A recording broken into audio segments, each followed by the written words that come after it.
सालों के साथ मनरेगा सिर्फ भ्रष्टाचार का अड्डा बन के रह गया। सरकार असम में तो हम लोग वापस आए ही आए, बल्कि बंगाल में भी इस बार एनडीए की, मेरे प्रधानमंत्री नरेंद्र मोदी जी की सोच वाली सरकार वहां पर बने। मनरेगा को लेकर कांग्रेस ने बड़े बड़े दावे, बड़े बड़े वादे।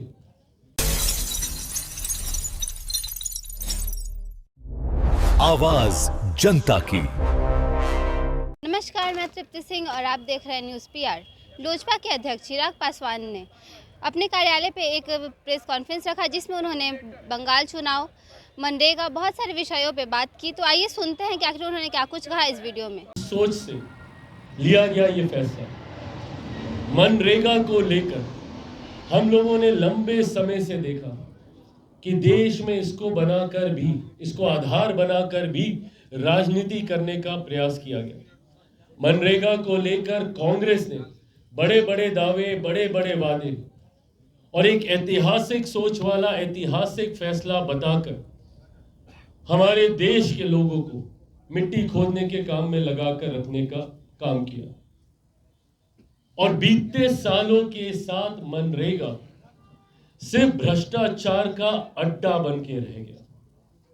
और हर वो व्यक्ति जो मनरेगा से जुड़ा हुआ है वो इन बातों से सहमत होगा कि किस तरीके से मनरेगा में भ्रष्टाचार किया जाता है, किस तरीके से हस्ताक्षर करा लिए जाते हैं, बिचौलिए पैसे ले जाते हैं, या सिर्फ हस्ताक्षर करके बिना कोई काम किए हुए पैसों की निकासी कर ली जाती है।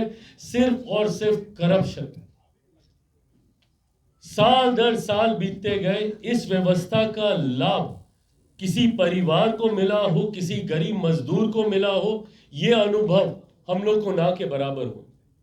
पर हाँ, जो लोग इस व्यवस्था के साथ जुड़े हुए थे उन्होंने अपने बड़े घर, गाड़ियां, बंगले सब बनाने का काम किया। और आज जब इस भ्रष्टाचार के अड्डे के ऊपर केंद्र सरकार के द्वारा प्रहार किया गया है तो मैं कांग्रेस की तकलीफ को भी भली भांति समझ पा रहा हूं, क्योंकि ये उनकी सोच की भ्रष्टाचार की ये योजना थी, उनके द्वारा निर्माण की गई। अब इसमें जितने लूप होल्स थे, जब हम लोगों ने उसको टाइटन अप करने का काम किया, जब उन लूप होल्स को हम लोगों ने कसने का काम किया, तो आज इनकी दुखती रग पे हाथ पड़ा है। नहीं, देखिए, एक तो पहली बात तो नववर्ष में ये मेरी जिम्मेदारी बनती है पार्टी का राष्ट्रीय अध्यक्ष होने के नाते कि मैं तमाम अपने विधायकों के साथ बैठकर न सिर्फ नववर्ष की शुभकामनाएं बल्कि आने वाला साल, अब ये महत्वपूर्ण समय है। ऐसे में मेरे विधायकों की जिम्मेदारी उनके क्षेत्र के लोगों के प्रति,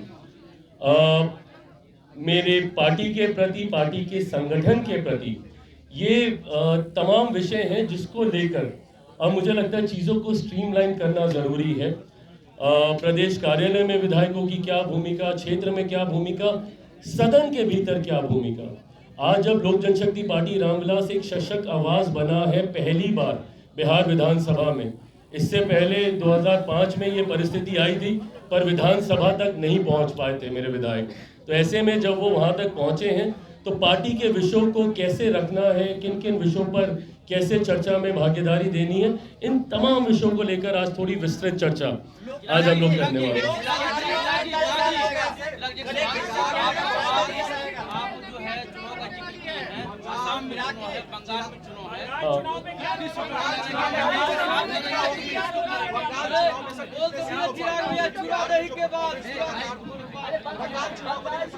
बंगाल चुनाव के बारे में, बंगाल और असम दोनों चुनाव को लेकर जैसा मैंने कहा कि लोक जनशक्ति पार्टी रामविलास अपने संगठन को मजबूत कर पहली बात तो ये सुनिश्चित करेगी कि सरकार, असम में तो हम लोग वापस आए ही आए, बल्कि बंगाल में भी इस बार एनडीए की, मेरे प्रधानमंत्री नरेंद्र मोदी जी की सोच वाली सरकार वहां पर बने।